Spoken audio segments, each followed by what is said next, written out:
Ako si Intoy. Sa kauna-unahang pagkakataon, parang natuto na yata magmahal.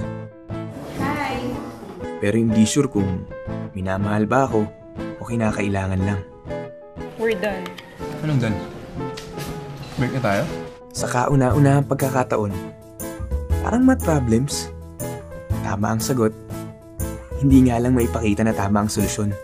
Hindi break. What I mean is, cancel na lahat ng benefits mo, di na tayo lalabas and do whatever we used to do. Okay. Just like that, you won't even ask me why? Ate, dalawa pa nga rice. Narito ang isang pelikula mula sa isang popular na nobela. May asim ng romansa, pait ng pagkabigo, tamis ng ligaya, alat ng pamumuna, at anghang ng kaastigan. Ligo na yun. Lapit na mi. Handa ka na ba?